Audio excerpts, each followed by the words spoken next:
Welcome to Accounting 101.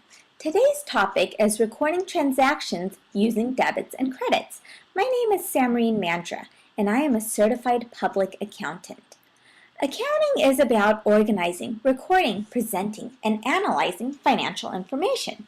We first start with the basic accounting equation, which is assets equals liabilities plus equity. Assets are the resources a company owns, such as cash, inventory, computers, and buildings. Liabilities are the amounts owed to others, including the bills the company has to pay, which is referred to as accounts payable, as well as any loans or notes payable. Equity represents the owner's claim to the business, which can be further broken down into common stock and retained earnings. Retained earnings includes the total prior and current revenues earned minus expenses incurred and minus dividends paid. We utilize the accounting concept of debits and credits in order to create journal entries. Journalizing is the process of recording accounting transactions.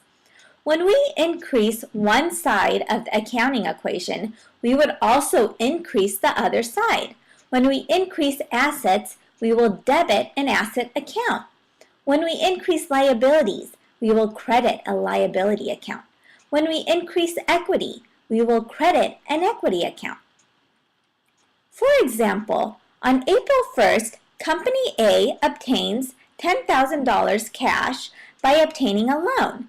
Since the company's cash balance increased by $10,000, we would debit cash, which is an asset account.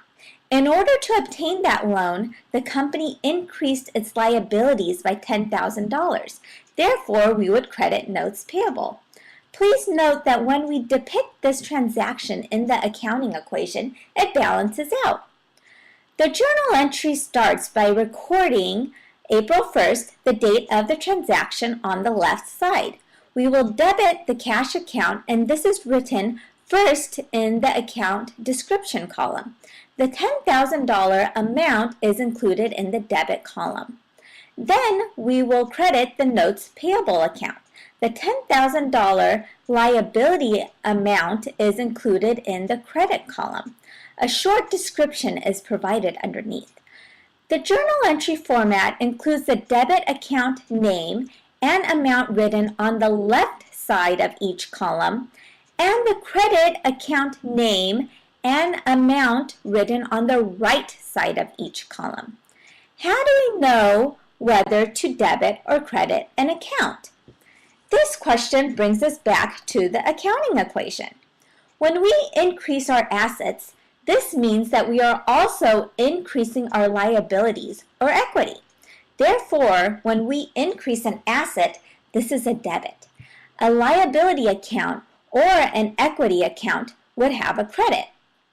When our assets are decreasing, we credit the asset account and debit either the liability account or the equity account.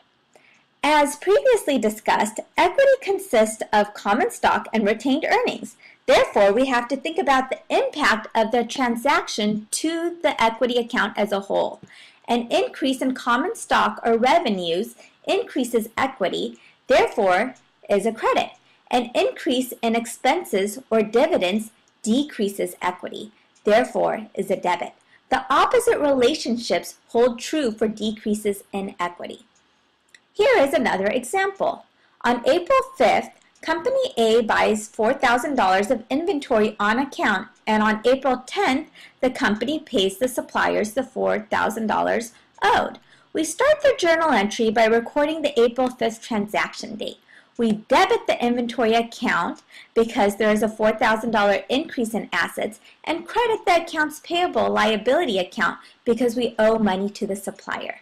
If the supplier is paid on April 10th, we would debit accounts payable since we decrease our liability and credit cash. Now that we have discussed the basic debit and credit concepts, my recommendation is to practice applying the concepts in preparing journal entries. Please post any questions or comments you may have, and thank you for taking the time to view this video. Created using Powtoon.